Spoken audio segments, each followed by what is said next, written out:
29 Boy Gonzales, Boy. Sir, lakay ngayon, naganda lang pamalulusod ng Manila sa pangunan ni Mayor Isko Moreno de Magosa na maglunsad ng Fresh Milk Feeding Program para sa mahigit sa 100,000 batang Manileño na naka-enroll sa mga daycare center sa naglunsod. Layunin ng programa na isulong ang kalusugan at wastong nutrition ng mga bata habang sinusuportahan ang mga lokal na magsaka ng gatas.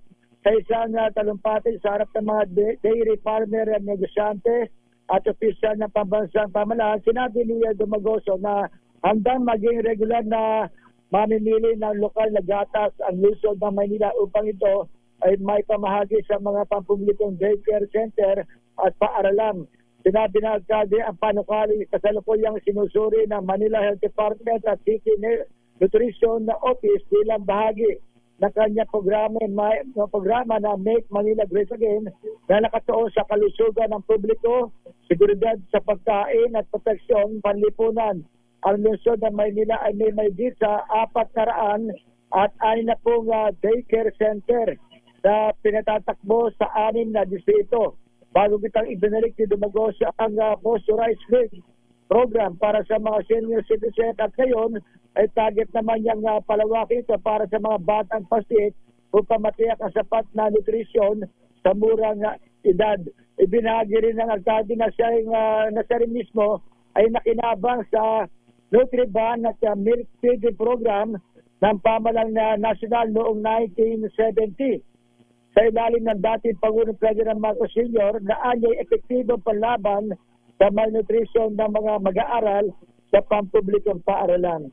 Ito si Boy Gonzales. Yes, lakay. Kakayanan ba ni Yorme yan di ba, ang laklay pa ng utang ng Manila City Hall? Ayan, bayad na ba yung mga bilyones na utang? Na marami, lakay, unti-unti na nababayaran, lakay. Kasi naalala mo, lakay, nakasingil sila. Yung mga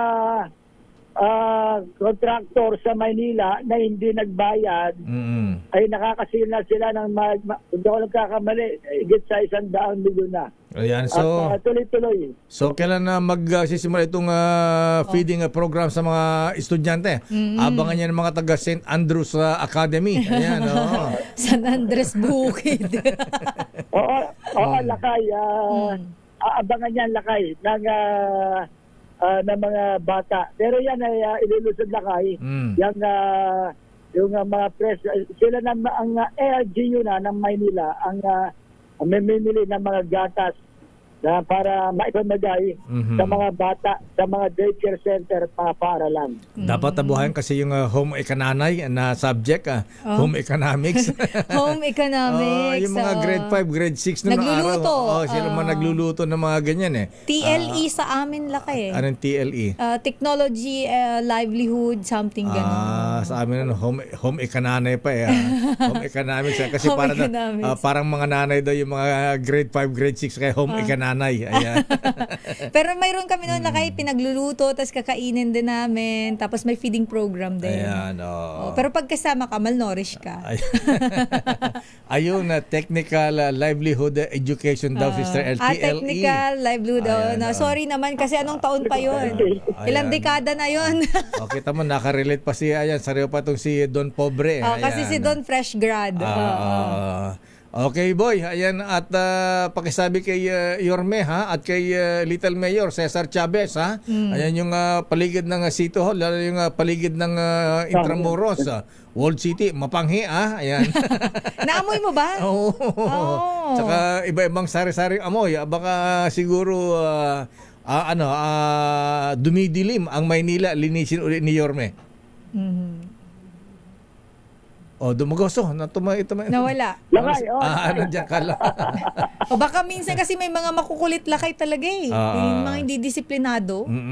Sa Maynila naman, tuloy-tuloy yung paglilinis. Ganun ba? Kapag may mabahong lugar, lakay, ay ina-actionan agad yan ng LGU. Halimbawa, lakay, pagkalimbawa, mabaho yung reklamo, yung mga terminal, ginagawang jinggela ng mga tricycle driver. Nako, yung mga makukulit. Yung makukulit. Yung papasok pa lang na ng Intramuros, ng Lyceum, pamantasan ng Maynila, Letran. Ayan, dapat tourist attraction pa naman yan. Ang dami mga turista nagpupunta dyan.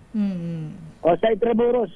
Sabihin mo na lang, alam mo na yan, boy. Pero at saka yung yung underground na daanan sa ilalim, yung Ayun dun sa may tabi ng City Hall? sa may tabi ng Lagos nila, di ba yung underground patawid papuntang doon sa sakay ng jeep sa may Intramuros.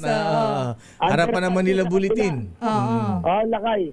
Sa malapit sa may Loton sa ilalim. Yes. Loton tsaka sa harapan ng City Hall. Ayan, lakay. Dumaan ako ng isang araw diyan. Nang umuulan, wala namang mga vendors diyan at ang ginagawang tulugan lamang yung lugar. Ayan, ang nangyayari diyan pagka nadaanan ng mga pulis, pinatatayo na sa misa kasi lakay.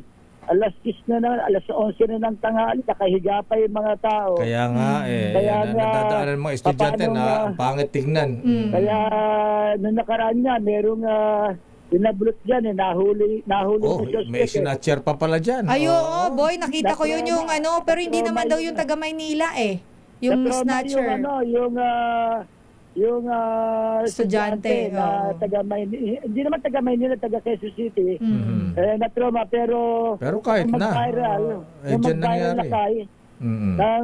Tinrabaho agad ng SMART, nahuli na agad yung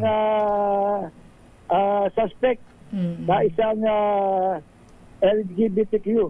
Yan nahuli dyan sa may Loton Underpass. Kaya binabantayan na maigpit niya ng mga pulis. Okay nga, Rod. Maraming salamat, Boy G. Ayan.